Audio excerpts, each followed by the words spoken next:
Today is the start of Anti-Bullying Week, and to coincide with the nationwide event, the gay rights charity Stonewall is launching a campaign which hopes to reduce the amount of homophobic language used in schools. Well, fronting the campaign is singer Will Young. Growing up in the 80s, he saw the word gay being used in a negative way and worries that in schools today it's still something that's not being addressed. With him is Rosie Ellingham, herself a former pupil who was on the receiving end of homophobic name-calling and bullying. And welcome to you both. Welcome. You were a victim, really, at the age of 9 before you understood anything. Yeah, it was something that I heard. I remember very vividly being 9 and being called a lesbian and being called gay, and not really knowing. But not knowing what a lesbian was. No. Or really what your sexuality was at that time. No, definitely not. And this was half of the problem, actually. As you grew older, and as you began to sort of ask yourself what was going on, and the problem was that because you were negatively being called gay or negatively being called a lesbian,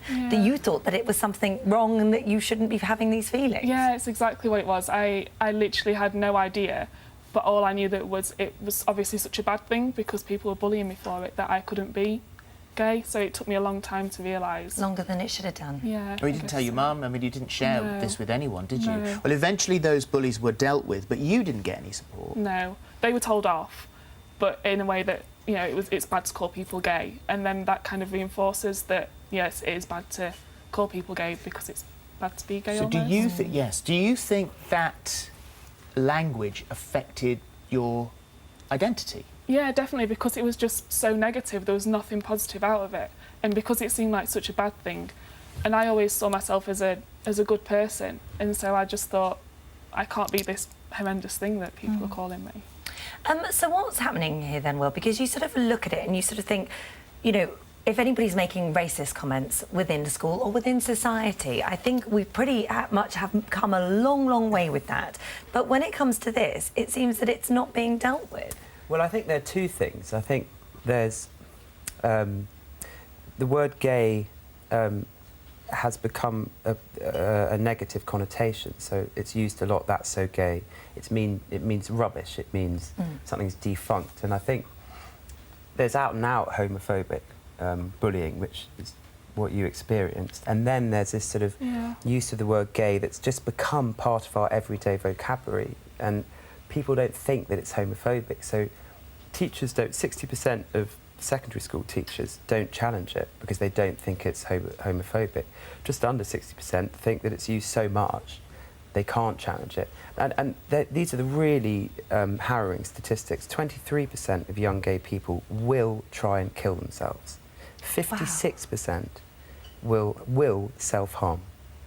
And my point now is that we've come so far with gay rights that we now really need to look at the use of language, because if you're a young gay person growing up and hearing gay used as a derogatory term, you're going to immediately think that you're defunct. And what I say, I had a meeting with Michael Gove the other day, and what I said to him was, you're not born using the word gay as a negative term. You're taught that, and the problem is that teachers aren't picking up on it.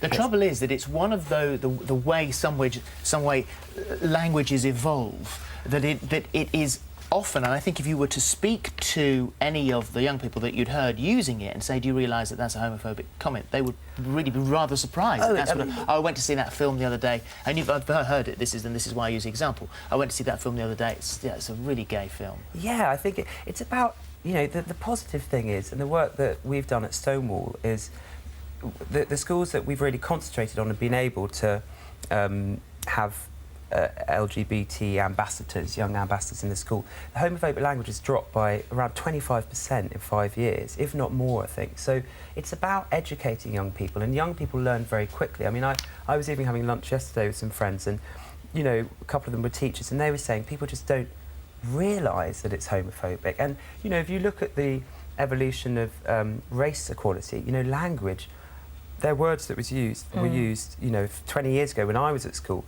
they're words that were misappropriated, and now it's about reappropriating words. And also, you know, you see on Twitter, I mean, 42,000 times a day the word gay is used in a negative term. 1,000 times a day the word dyke. 2,500 times a day the word faggot's used.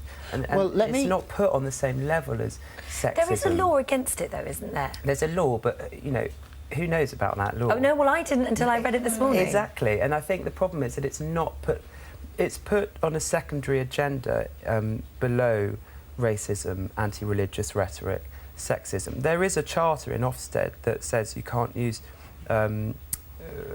pejorative language. It's not really followed up. Well, you talk about Twitter. There was a spat that's gone on over the last few days. Reported on Saturday, James Arthur made homophobic remarks in a rap aimed at rapper Mickey Worthus, calling him queer after the rapper mocked the singer in a cover of his song. Yesterday, James Arthur issued a public apology via Twitter, writing, "I would just like to make it completely clear that it was not meant in any way as a reference to homosexuality. I realise where the term has come from in meaning, but used in the context of the rap battles I've grown up with, it has come to mean something completely different. That said, I understand why it could cause offence, and that definitely wasn't my intention." Now, this couldn't be more current. Well, yeah, and I know you've probably got something to say on this because we were talking about this earlier, but very quickly, I'll just say that I think rap has become, I believe it was used in a homophobic. I just found out about this morning in a homophobic way because I don't think people use the 1930s definition of the word queer as it used to be. Oh, it was that chap so queer. I don't think that happens. I think the problem is in rap it's seen as sort of okay territory to use homophobic language. I mean, if I wrote a poem using racist language, I don't think it would be Okay, because it's under the umbrella of poetry. Final 30 seconds. Just there's two different types of homophobia, and there's the attacking someone and using the words queer, but then, like Will said before about using gay pejoratively and as a bad thing, it's just there's two different types, and people I think they misunderstand that sometimes. Thank you. Thank you. Very Am much. I allowed to say one more thing? Yeah. It's about educating people. It's just about calling people on it and saying, have you thought about this? And it makes a huge difference. Thank you. Thank you very both. much. Thank you. Very much well, indeed. If you or someone you know is being bullied because of their sexuality or for any other reason, there are support groups who understand what you're going through and know how to help you, and you'll find details of all of that on our website.